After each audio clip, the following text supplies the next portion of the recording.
Na sequência da nossa razão e propósito de pregar em Atos, chegamos no capítulo 12. Então eu peço que a sua atenção se volte para esse capítulo, e o tema da mensagem desta manhã, baseado neste capítulo, é: o fogo do Evangelho está sempre aceso, ou, se você preferir, a chama do Evangelho nunca se apaga. O fogo do Evangelho está sempre aceso, ou a chama do Evangelho nunca se apaga. Atos 12. Vamos ler o texto.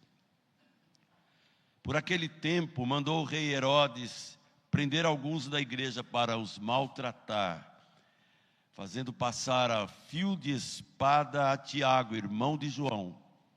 Vendo ser isso agradável aos judeus, prosseguiu, prendendo também a Pedro. Eram os dias dos pães asmos. Tendo-o feito prender, lançou-o no cárcere, entregando-o a 4 escoltas, de 4 soldados cada uma, para o guardarem, tencionando apresentá-lo ao povo depois da Páscoa. Pedro, pois, estava guardado no cárcere, mas havia oração incessante a Deus por parte da igreja a favor dele. Quando Herodes estava para apresentá-lo naquela mesma noite, Pedro dormia entre 2 soldados, acorrentado com 2 cadeias, e sentinelas à porta guardavam o cárcere. Eis, porém, sobreveio um anjo do Senhor, e uma luz iluminou a prisão. E tocando ele o lado de Pedro, o despertou, dizendo: levanta-te depressa. Então as cadeias caíram-lhe das mãos. Disse-lhe o anjo: cinge-te e calça as sandálias. E ele assim o fez. Disse-lhe mais: põe a capa e segue-me. Então, saindo, o seguia, não sabendo que era real o que se fazia por meio do anjo. Parecia-lhe antes uma visão. Depois de terem passado a primeira e a segunda sentinela, chegaram ao portão de ferro que dava para a cidade, o qual se lhes abriu automaticamente, e saindo enveredaram por uma rua, e logo adiante o anjo se apartou dele. Então Pedro, caindo em si, disse: agora sei verdadeiramente que o Senhor enviou o seu anjo e me livrou da mão de Herodes e de toda a expectativa do povo judaico. Considerando ele a sua situação, resolveu ir à casa de Maria, mãe de João, cognominado Marcos, onde muitas pessoas estavam congregadas e oravam. Quando ele bateu ao postigo do portão, veio uma criada chamada Rode ver quem era. Reconhecendo a voz de Pedro, tão alegre ficou que nem o fez entrar, mas voltou correndo para anunciar que Pedro estava junto ao portão. Eles lhe disseram: estás louca? E ela, porém, persistia em afirmar que assim era. Então disseram: é o seu anjo. Entretanto, Pedro continuava batendo. Então eles abriram, viram-no e ficaram atônitos. Ele, porém, fazendo-lhe sinal com a mão para que se calassem, contou-lhes como o Senhor o tirara da prisão e acrescentou: anunciai isto a Tiago e aos irmãos. E saindo, retirou-se para outro lugar. Sendo já dia, houve não pouco alvoroço entre os soldados sobre o que teria acontecido a Pedro. Herodes, tendo procurado e não o achando, submetendo as sentinelas a inquérito, ordenou que fossem justiçadas. E descendo da Judéia para Cesareia, Herodes passou ali algum tempo. Ora, havia séria divergência entre Herodes e os habitantes de Tiro e Sidom. Porém estes, de comum acordo, se apresentaram a ele, e depois de alcançar o favor de Blasto, camarista do rei, pediram reconciliação, porque a sua terra se abastecia do país do rei. Em dia designado, Herodes vestiu de trajo real, assentado no trono, dirigiu-lhes a palavra. E o povo clamava: é a voz de um Deus, e não de homem. No mesmo instante, o anjo do Senhor o feriu, por ele não haver dado glória a Deus, e comido de vermes, expirou. Entretanto, a palavra do Senhor crescia e se multiplicava. Barnabé e Saulo, cumprida a sua missão, voltaram de Jerusalém, levando também consigo a João, apelidado Marcos. Senhor, de Ti aguardamos, não da oratória e nem da homilética humana, mas de Ti aguardamos a compreensão e a perfeita adequação desta mensagem ao nosso modo de vida, ao nosso cotidiano, para que apesar de qualquer circunstância que nos afetem, possamos continuar crendo que o fogo, a chama do Evangelho não se apagará jamais, em nome de Jesus. Amém. Eu li esses dias, essa mensagem é de um tempo antigo, quando eu preguei sobre Atos, mas acrescentei essa introdução por achá-la interessante, tendo lido há poucos dias atrás. Um diálogo hipotético entre o Zé Crente e o Mané Cristão. Então eu gostaria que você procurasse acompanhar. É só um diálogo, e estou dizendo, é hipotético. Simplesmente um gancho para a gente tentar entrar na beleza desse texto que deixa bem claro uma única verdade: o fogo do Evangelho não se apaga. A chama do Evangelho de Cristo se manterá sempre acesa, a despeito de nós, apesar de nós e a despeito de qualquer situação, por mais opressora que seja, tá bom? Mas então o Zé Crente conversava com o Mané Cristão e a conversa foi a seguinte: Zé Crente disse: você soube o que aconteceu? Herodes decapitou o nosso irmão apóstolo Tiago. O Mané Cristão disse espantado: meu Deus, sério? Eu não acredito, não pode ser. Ele era um dos mais chegados a Jesus, ele, Pedro e João. Eu pensava que Deus ia protegê-lo.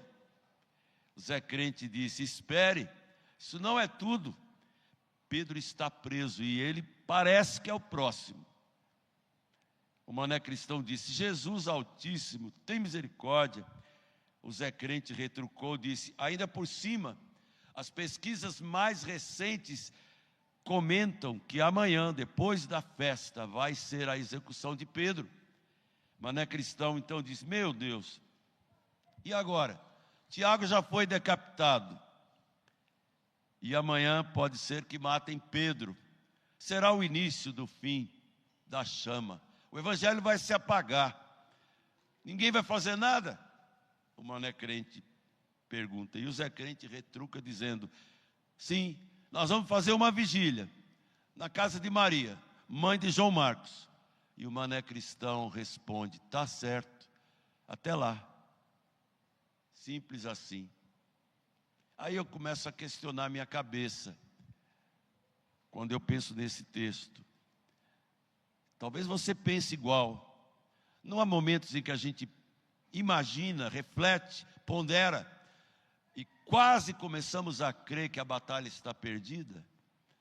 Quando determinadas pressões, opressões, situações parecem tão volumosas como aquelas ondas intermináveis que não dá mais pé. E é a hora que o próprio Jesus diz: sossegai, sossegai. Será que Deus está perto quando o sofrimento nos deixa tão assustados a ponto de questionarmos a bondade, a providência, o socorro dele?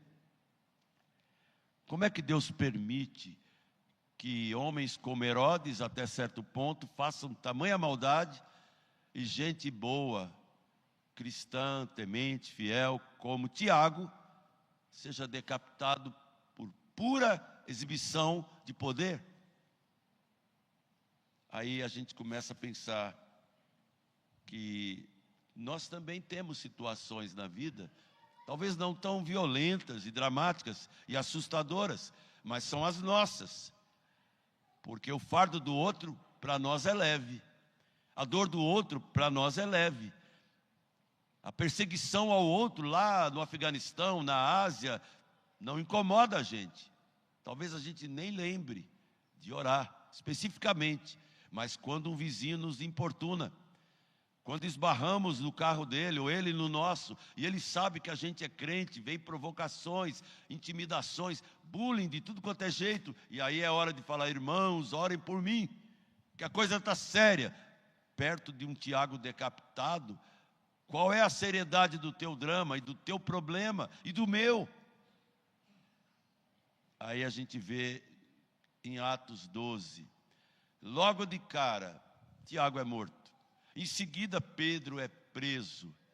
E aí a gente começa a perceber que a intenção maligna, além da morte de Estevão, era não só a dispersão do povo, mas a aniquilação da igreja. E hoje não é diferente. Há um esquema muito perverso, mundialmente estabelecido, tramado, e que aqui e acolá, através de todo tipo de mídia, através de todo tipo de frieza e apatia do nosso lado, tudo isso parece encurralar a igreja. E por mais que a gente esteja aqui no Brasil, aqui em São Caetano, temporariamente tranquilos e seguros, nós também seremos afetados por tudo aquilo que se chama biblicamente de tribulação, seja a pequena, seja a média, seja a grande tribulação. Voltar a Atos 12 é mostrar que realmente Deus está totalmente no comando. E nós não seremos, de maneira nenhuma, poupados de sofrer por Cristo e de passar por dificuldades a partir do momento que ouvimos a voz do próprio Cristo dizer: quer me seguir? A si mesmo se negue, tome a sua cruz, depois vem. São 3 itens que fogem da compreensão de muitas pessoas, porque entrar e sair de uma igreja, participar de seus eventos, dessa forma bem tranquila, sem o empenho, sem ninguém ameaçando fechar as portas, determinar o que eu posso ou não pregar, isso é bem tranquilo.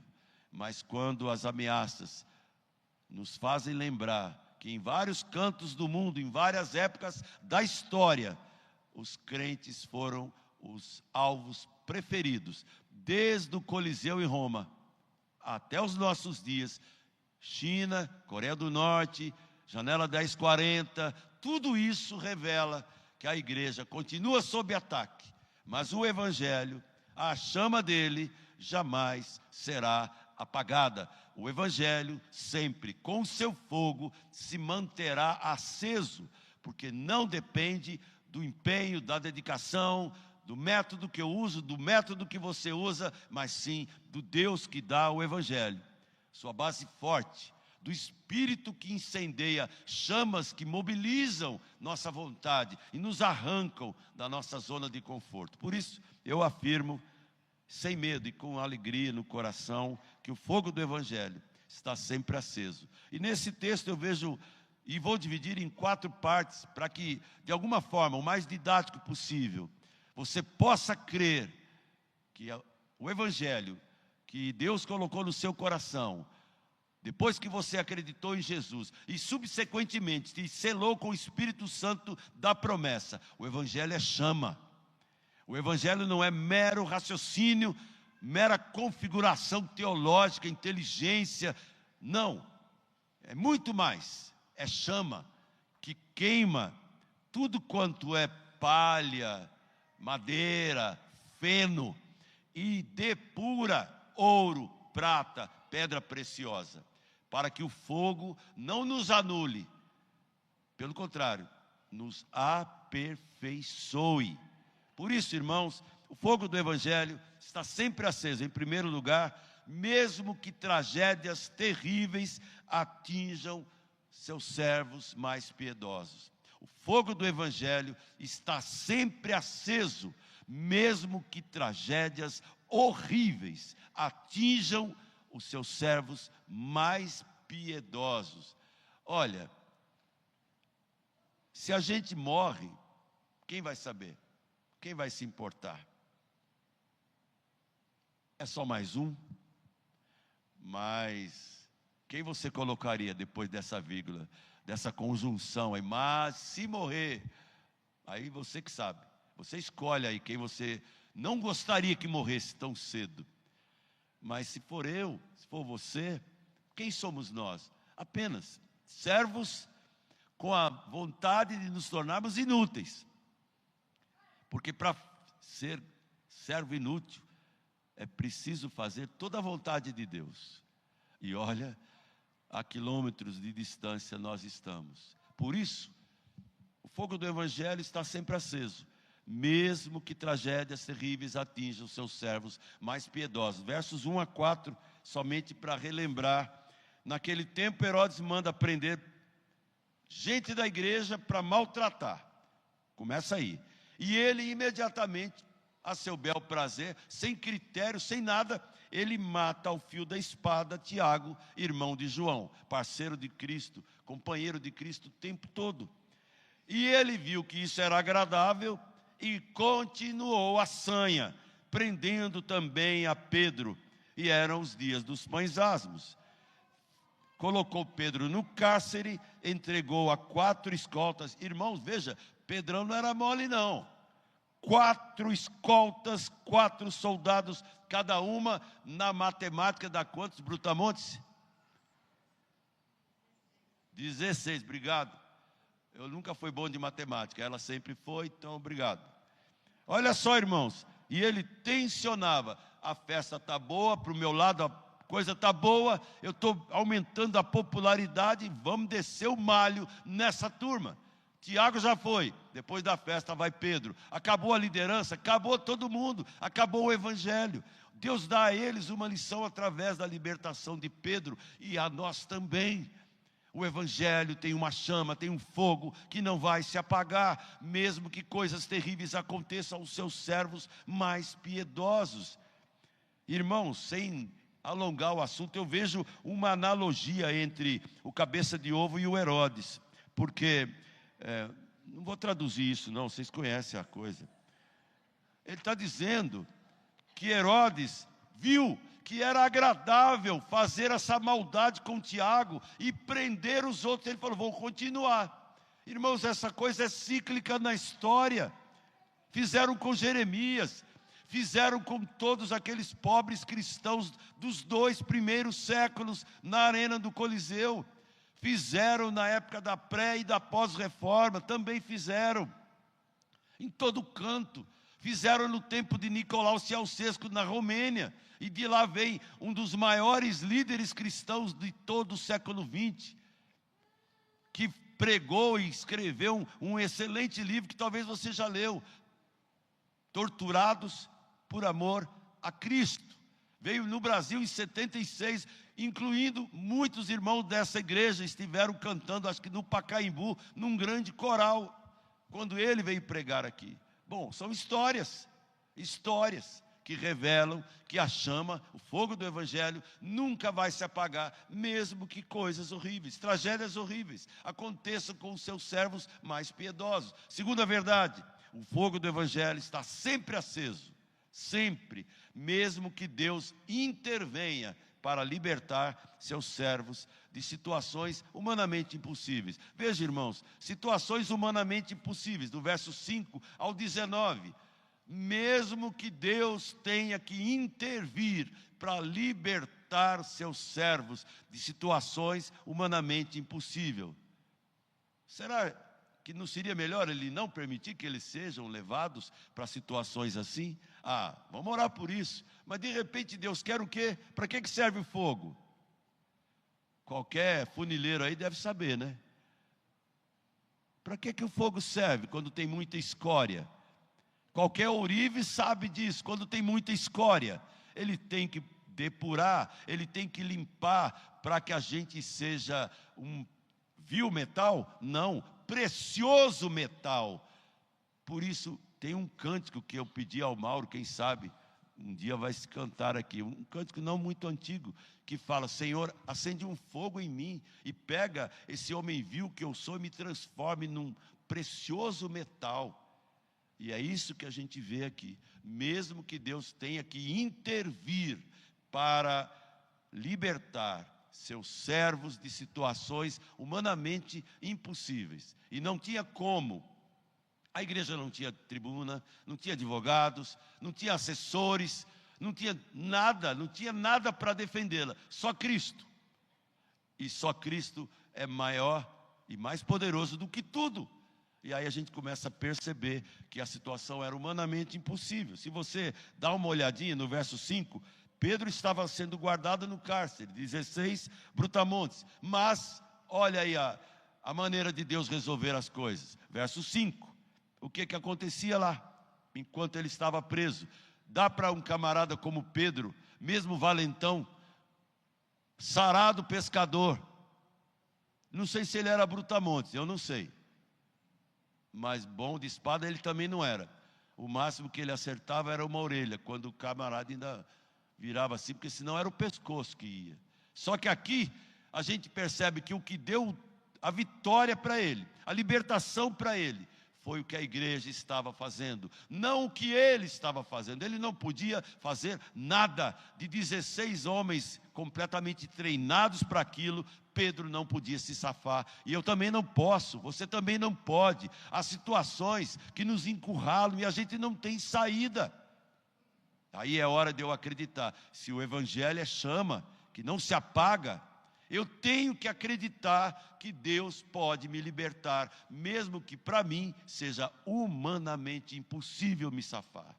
E é o que acontece. Havia incessante oração a Deus a favor de Pedro. O resto é história. Verso 6 fala que ele estava para apresentá-lo na mesma noite, e diante de 2 soldados amarrados, a luz de Deus iluminou a prisão, e Pedro então foi acordado por uma voz, e aí a voz disse: depressa, fique em pé.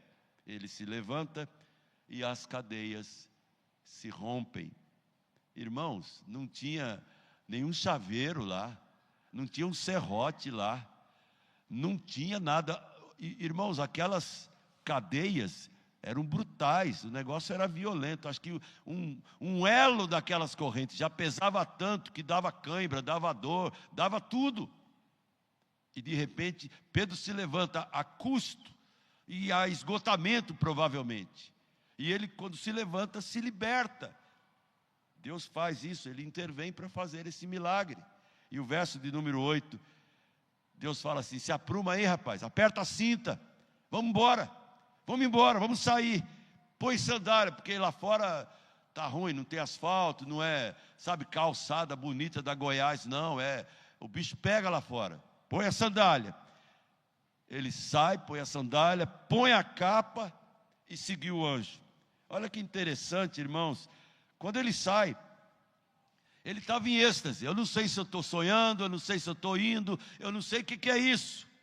E quando eles passam a primeira, passam a segunda sentinela, chegam num portão de ferro. E não é portãozinho igual esse que foi colocado. Desculpa, não é portãozinho, é um portão. É um portão. Nosso irmão Mário colocou lá, pediu para colocar. Tudo bem. Vai ser difícil entrar ali. Se entrar, a gente pega aqui na câmera, chama aí os grandões da igreja e dá mais. Nós não temos essa capacidade de manter vigilância 24 horas. Mas podemos fazer o que a prudência nos ensina. E é interessante, meus irmãos, uma palavra que aparece aqui, mostrando como Deus liberta. Automaticamente, aquele grande, enorme, pesado portão de ferro se abriu, e logo Pedro estava na rua. E o anjo falou: missão dada, missão cumprida. Foi embora. E Pedro se viu só e falou: eu vou para onde? Eu vou para a reunião de oração. Eu vou procurar a turma. Irmãos, que maravilha, o fogo do evangelho não se apaga, mesmo que Deus tenha que intervir para libertar os seus servos de situações humanamente impossíveis. Terceiro lugar, mesmo que Deus tenha que remover líderes humanos orgulhosos e prepotentes, o fogo do evangelho nunca vai se apagar. Versos 20 a 23. Irmãos, se tem uma coisa terrível que abate a igreja, é escândalo entre cristãos. É liderança cristã, seja de que denominação for, fazendo coisas erradas, sejam falcatruas econômicas, sejam questionamentos espirituais, sejam pregações esdrúxulas, falando contra valores caríssimos do Evangelho. E o fogo do Evangelho não vai se apagar, mesmo que Deus tenha que eliminar, excluir, cancelar líderes, tanto evangélicos, como pretensos reis prepostos, como Herodes, como Caifás e tantos outros, que realmente fazem mais mal ao povo de Deus do que às vezes o próprio inimigo de Deus. Olha só do verso 20 ao 23.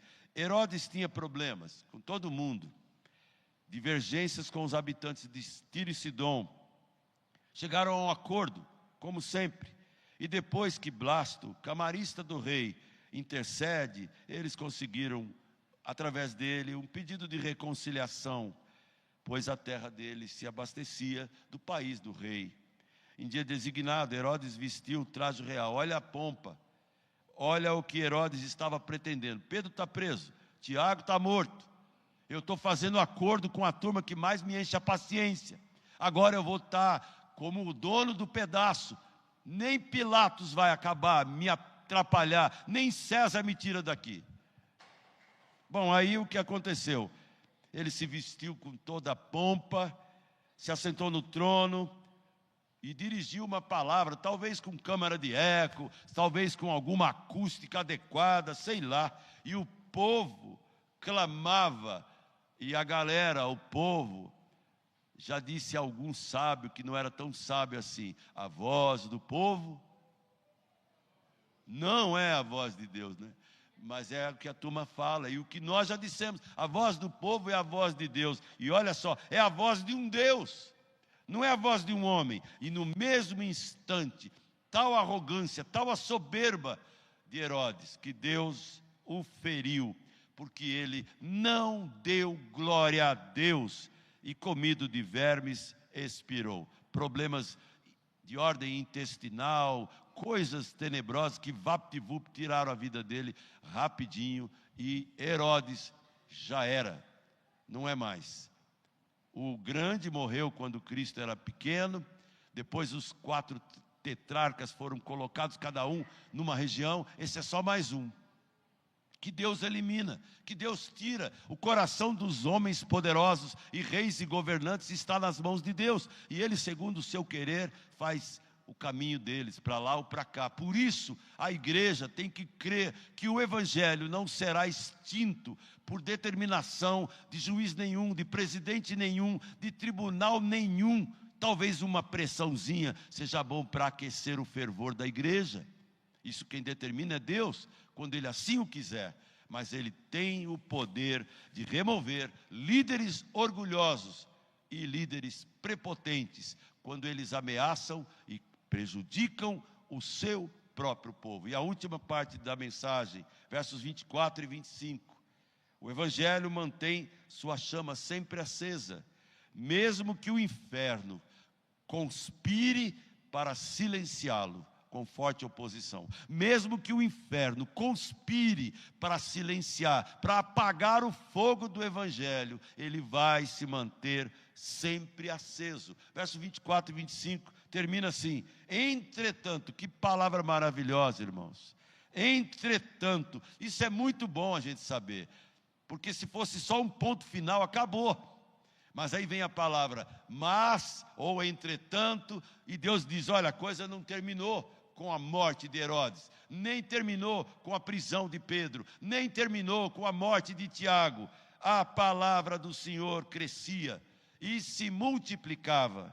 Barnabé e Saulo, cumprida a sua missão, voltaram de Jerusalém, levando consigo também a João. Sabe o que é isso? Uma quarta convicção: o fogo do Evangelho não vai se apagar. A sua chama e a minha podem se apagar. E quando de alguma maneira você tiver com a chama bem pequenina, sabe o que Paulo disse a Timóteo? Eu peço que você reavive, reaqueça o dom de Deus que há em ti. E muitas vezes estamos murchando, apagando, perdendo vigor, apáticos. É como se a gente atravessasse o Mar Vermelho num processo miraculoso e de repente cruzamos o mar e Moisés chega e fala: dê um glória aí, dê um amém aí, dê um aleluia aí. E aí a gente responderia para Moisés: sou presbiteriano, não posso. E onde está escrito isso? E aí reclama: eu quero beber água. Moisés ficou com tanta impaciência que, em vez de trocar ideia com a rocha, ele fere. Pense, Deus tem um poder impressionante. E Ele precisa acender esse fogo no meu coração e no seu, para que nós possamos dizer ao mundo: eu sei em quem tenho crido. Eu quero concluir lendo um artigo interessantíssimo que eu gostei demais, baseado nesses versos. Que lições a gente tira desse texto? Lições conclusivas e estimulantes. Primeira, Deus está te guardando, como guardou Pedro no cárcere. Segunda, a igreja está orando incessantemente em favor de Pedro. Fará o mesmo em favor da sua vida. Fará o mesmo em favor da sua vida. E para isso, um primeiro momento desafiador para todos vocês, sexta-feira. Não é, Jorge? Sexta-feira, 8 da noite, toda a UPH de nossa igreja, e toda a nossa igreja está desafiada para uma vigília, das 8 à meia-noite. Você vem? Problema seu com Deus, mas já estamos avisando agora no sermão e depois no final, na hora dos avisos também. Mas se o Espírito Santo não incendiar teu coração, você vai lá assistir 2, 3 filmes da Netflix e depois vai falar: estou cansado, não dá para ir. Sei lá o quê.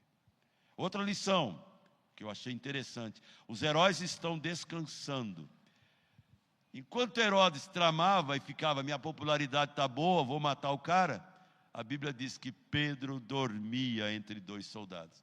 Como que um cara numa situação dessa consegue dormir? A gente por muito menos perde o sono.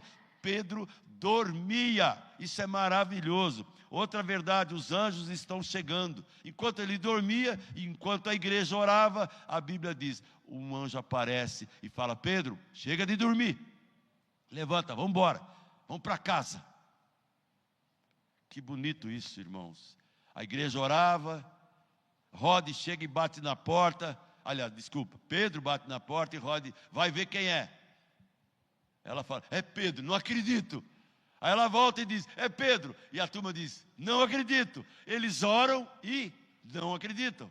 Quando o homem aparece, não acreditam. E dizem: é um anjo. Que negócio é esse? Anjo da guarda? Não é anjo, não, é ele. Anjo veio na cadeia, agora é o próprio. Não oraram por isso? Irmãos, nós somos incoerentes, como eles também. Oramos: Senhor, faz. Derrama fogo, ele derrama. Ai, está quente, Deus. Não tem um socorro que vem de cima, não, um ar-condicionado, não tem. Outra verdade que eu vejo aqui: a luz de Deus está iluminando. Uma luz iluminou a prisão. A luz de Deus, lembra do farol que o Gael estava segurando aqui? Parece inexpressivo, mas no meio de um mar revolto, quando um marinheiro vê um farol à distância, ele fala: estou salvo. Quando você olha para Jesus e percebe que Ele é luz, você pode dizer para a sua alma aflita: estou salvo, estou salvo. Outra coisa, o despertamento está acontecendo. Deus desperta Pedro, pode despertar você, pode me despertar também, para garantirmos ao mundo e a nós mesmos que a luz do Evangelho não vai se apagar de jeito nenhum. Outra coisa, o melhor está se aproximando. Quando o anjo fala: aperta o cinto, calça a sandália e bota a capa que a gente vai para outra, creia, Deus tem esse poder para trazer você para novos tempos, nova caminhada. E mais 3 ideias finais. O caminho se abre pela fé. Você já viu porta eletrônica? Nossa igreja tem um portão eletrônico, que significa automaticamente, mediante um controle remoto.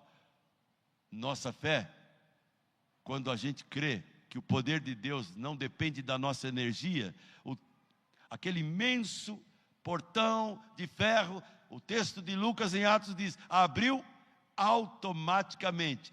Se eu pudesse trocar a palavra da Bíblia, eu ia colocar sobrenaturalmente. Mas o automaticamente, para nós, é a linguagem que a gente entende. Porque de sobrenatural a gente tem medo, a gente tem reservas. Mas Deus fez algo sobrenatural e abriu aquelas cadeias. Isso pode acontecer com você. As portas podem se abrir. E, finalmente, a comunhão está fervendo. Enquanto tudo acontecia na prisão, enquanto tudo acontecia na encenação e morte de Herodes, lá na igreja, o povo estava fervendo depois de orar, depois de abraçar Pedro e depois de Barnabé e Saulo seguir em frente pregando o evangelho. Por isso, meu irmão, você faz parte de uma igreja missionária, mas você é missionário. Toda vez que sai de um culto, toda vez que sai da escola dominical, toda vez que sai de uma reunião, aquelas portas ali, onde Pedrinho está, não é para te bloquear não. Ele vai abrir aquela porta e talvez lá fora, no campo missionário, no perímetro onde você habita, onde você circula, tem gente lá carente de uma palavra que só você pode dar. Eu não posso entrar no teu perímetro, nem você no meu. Eu sou responsável por ele, você é responsável pelo seu. Trabalhe pela igreja, pela causa de Cristo. Seja você uma chama viva. E aí, você sozinho. Aliás, mentira, engano meu. Sozinho nunca. Você, o Espírito Santo no seu coração, o Deus em Cristo que habita em você, e tua igreja dizendo: estamos orando, pode ir. Estamos orando, pode ir. Que Deus seja louvado, porque o Evangelho não perde seu fogo, pois é nutrido pelo Espírito Santo, o fogo santo do Senhor. Deus te abençoe, em nome de Jesus.